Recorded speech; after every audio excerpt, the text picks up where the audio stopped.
Hey everyone, welcome back to The Explainer. I am so thrilled to have you here today because we're looking at one of the most fascinating and frankly highly debated paradoxes in the modern tech world right now. Who actually controls an artificial intelligence company? For a long time, we thought we knew exactly how corporate power worked, right? If you bought the shares, you owned the company and you called the shots. Simple. But the AI ecosystem has completely flipped that logic on its head. Today, we're exploring the absolutely crucial difference between legal ownership and actual operational influence. So, let me ask you this. When does control actually begin? To really understand what's happening in AI right now, we have to challenge a very traditional, outdated assumption. Back in the industrial era, control was super easy to pinpoint. It started on a discrete legal closing date. You signed the paperwork, the money changed hands, and a regulatory body put a big stamp on a merger. But in the world of artificial intelligence, control is rarely a light switch that just gets flipped on closing day. It's far more insidious, dynamic, and complex than that.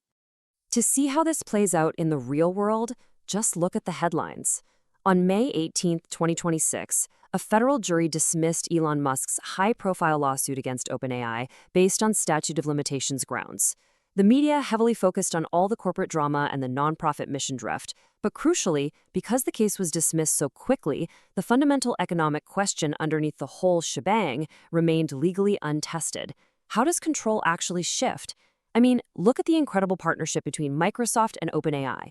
Microsoft does not have de jure our formal legal ownership of OpenAI, and yet through massive cloud infrastructure provisioning and exclusive commercial integration, they operate with incredibly deep technical alignment.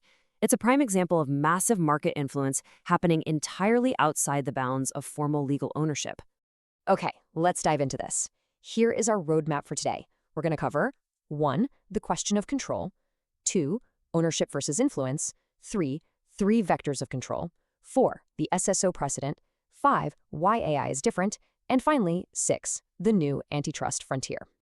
Starting off with Section 1, the question of control, and how we're redefining the boundaries of the firm. We are currently witnessing a massive paradigm shift where legacy frameworks that regulators use to identify firm boundaries are just struggling to keep up. And this control spectrum brilliantly illustrates the exact shift we're talking about.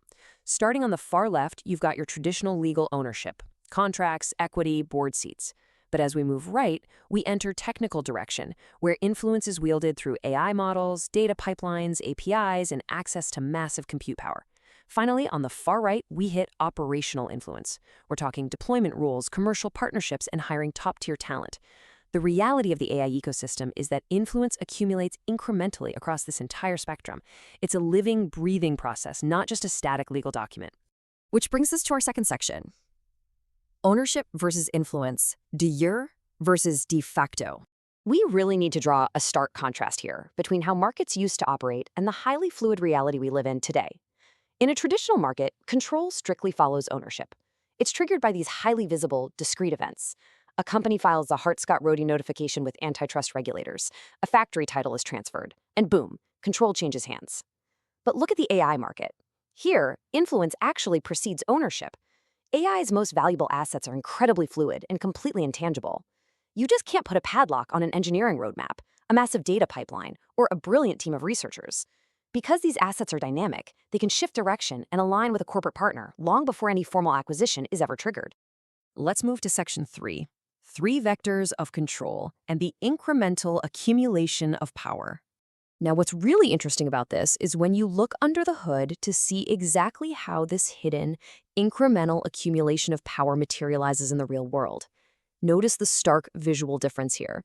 On the far left, you have the old world, a single, traditional closing stamp. It's totally binary. You're either merged or you aren't. But looking at the new world paths to control, you see how AI organizations actually function. It's a layered, continuous accumulation.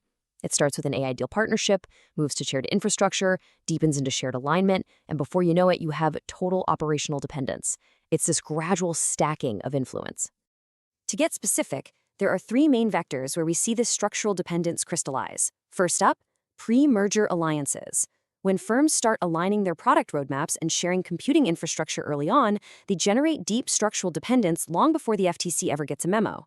Second is internal organizational drift. This is absolutely fascinating. Control quietly shifts from the inside.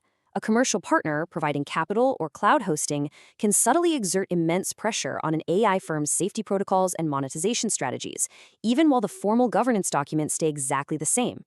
And third, vertical stack dominance. An upstream provider of a foundational AI model can completely dictate the terms, APIs, and deployment parameters for downstream application builders, effectively controlling them without ever actually buying them. This brings us to Section 4, the SSO precedent, specifically the Rambus cautionary tale. To really ground these abstract AI concepts, we need to look backwards at historical precedent, specifically how regulators handled standard-setting organizations, or SSOs, groups like the ones that created technical standards for Wi-Fi and USB. The story of the Rambus litigation from the early 2000s is literally the perfect historical parallel. Follow this timeline. In the early 2000s, Rambus joined JEDEC, an industry consortium for memory chips. Over a multi-year cycle, Rambus quietly helped steer the technical standards. Then came the lock-in phase. The entire industry adopted this standard, creating a massive structural dependence. Finally, in the post-lock-in phase, Rambus suddenly asserted undisclosed patents to extract enormous super-competitive royalties from everyone. The FTC tried to intervene, arguing that Rambus shaped the market unfairly, but they ultimately struggled to prove harm. Why? Well, because proving that the industry would have adopted a totally different standard without Rambus's gradual quiet influence was just an impossibly high evidentiary burden. Moving to Section 5, why AI is different, focusing on velocity, trade secrets, and heightened scrutiny. Let's see how this builds, because that regulatory headache the FTC faced with Rambus 20 years ago, that is multiplied exponentially in the age of artificial intelligence. Just compare these two eras side by side. Look at traditional SSO control. It was slow, it operated on multi-year innovation cycles, relied heavily on formal industry bodies, and was anchored in public patents. Now look at AI control today. It operates with lightning-fast velocity. De facto standards aren't debated in committees for years anymore. They're established in real time, through dominant APIs and open-source adoption. Furthermore, AI power isn't about public patents. It's anchored in highly guarded trade secrets, proprietary data pipelines, and a relentless war for talent. These contemporary advantages are incredibly sticky, incredibly fast to establish, and just notoriously difficult for regulators to trace.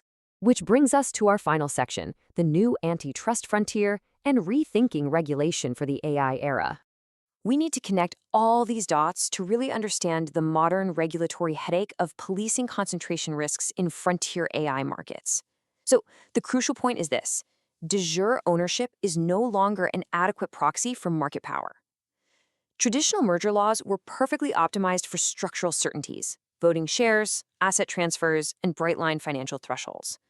But legacy frameworks built for transferring factory deeds are structurally insufficient for a world run on API dependencies and massive compute partnerships. Regulators, economists, and lawyers just have to evolve their thinking past simple equity ownership. I want to leave you with this final provocative thought today. Next time you read about a huge AI partnership, a massive cloud computing deal, or an exclusive talent hire, don't ask who holds the shares. Instead, ask who steers the system. And at what point does infrastructure dependence solidify into structural control? When you start looking at the AI market through the lens of influence rather than just ownership, the entire power dynamic of the industry shifts right before your eyes. Thanks so much for joining me on this explainer, and keep questioning what you see on the surface. Thanks for watching. For the deep dive economic analysis behind these stories, join us at econworks.com. Subscribe to stay informed on where law and economics meet the market. We'll see you in the next episode.